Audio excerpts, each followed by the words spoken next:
September शेष सुधा ration card जोगाई दियाजिब एने खाद्य जोगाण मंत्री कृष्णचंद्र पात्र मध्य सूचना देइछन्ति। सेप्टेम्बर सुधा राज्य में नुआ राशन कार्ड दियाजिब विधानसभा खाद्य जोगाण मंत्री कृष्णचंद्र पात्र सूचना देइछन्ति। एबे नुआ कार्ड पई आवेदन प्रक्रिया मध्य जारी रहिछि।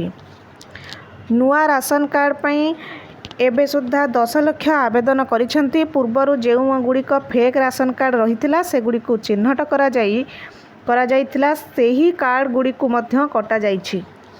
आउ जेउ माने प्रकृत रे योग्य हिताधिकारी किंतु राशन कार्ड पाइबारु वंचित होइछन्ति, राशन कार्ड पाई पारि नथिले वर्तमान समय रे सेही हिताधिकारी माननकु चिन्हट करा जाउछि।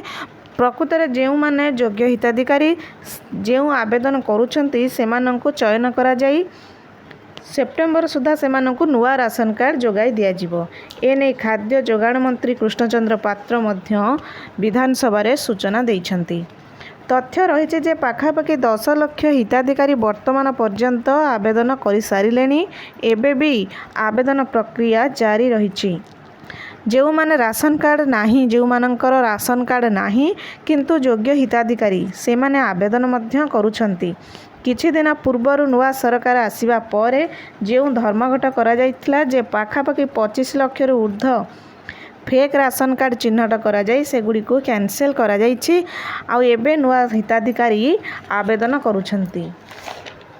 खाद्य जोगाण मंत्री कृष्णचंद्र पात्र विधानसभा रे गोटे बड़ घोषणा करिसेंति जे वर्तमान सुधा जेउ राशन कार्ड पाइबाकू योग्य जेउ माने राशन कार्ड पाइबाकू योग्य सेमानकू सेप्टेम्बर भितरे नुआ राशन कार्ड जोगाई दियाजिबो। नुआ सरकार आसिबा परठू एही प्रक्रिया आरंभ होइछि। वर्तमान सुधा विधानसभा रे जहा सूचना रहिछि वर्तमान सुधा 10 लाख हिताधिकारी आवेदन करिसेंति। नुआ राशन कार्ड पाई सेप्टेम्बर भितरे से हिताधिकारी माननकु नुआ राशन कार्ड जोगाई दियाजिबो बोली मंत्री कहिसेंति। एने प्रक्रिया मध्य आरंभ होई गलानी।